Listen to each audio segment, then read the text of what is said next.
There is a 93% chance that the United States will be heading into recession within 12 months, at least according to UBS, the United Bank of Switzerland. Now, there is ample data supporting this conclusion, but there is a bit of a twist to this, if you bear with me. Now, it's true that prices are rising rapidly. Again, you could see overall inflation has increased from 2.3% to 2.9% since the beginning of 2025. So, yeah, that's a problem. Now, it's supposed to happen when inflation starts creeping back up. Dollars are supposed to get cheaper, and while it was trending down, it looks like for the past couple of weeks, it's been shooting up.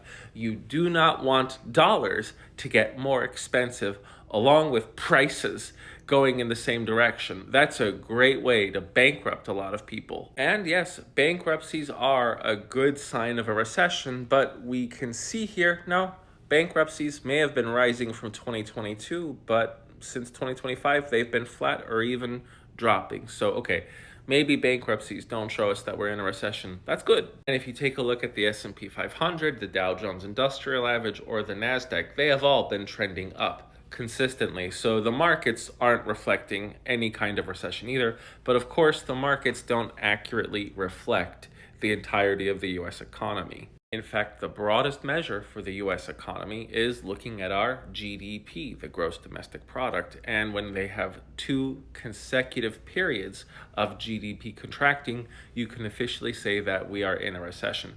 But the GDP has risen to 3.8% for the second quarter, and that's about 0.8% higher than previously written. So the economy did even better than people thought. But the flaw with measuring GDP is imports are written in as a negative, and it's true. Our imports dropped significantly, so that meant there was less of a negative number to include in this GDP. But against all odds, consumer spending actually went up in August by 0.6%. But here is the crazy twist. Even if the GDP looks like it's growing or if it's dropping, it's not as relevant as watching the unemployment rate. If you have a rising GDP but also a rising unemployment rate, guess what? The economy's not doing so hot. But it also works in the reverse. You see, the first 2 quarters of the year 2022 saw negative GDP growth. So technically we were in a recession, but there was a caveat. Even though our imports were rising and our exports dropped, that meant the overall world economy was doing poorly. But internally, the United States was doing very well. We actually saw a great deal of job growth, a rise in consumer spending, and a robustness that we didn't really anticipate. So we weren't really in a recession. Unemployment actually was at 3.8% in the first quarter of 2022, and then it dropped to 3.6% in the second quarter. So that recession was ruled out. And you may be a little confused going, hey, Gio Husart, we just saw a GDP growth of 3.8%, but unemployment at 4.3%. So I guess we're doing really poorly for 2025.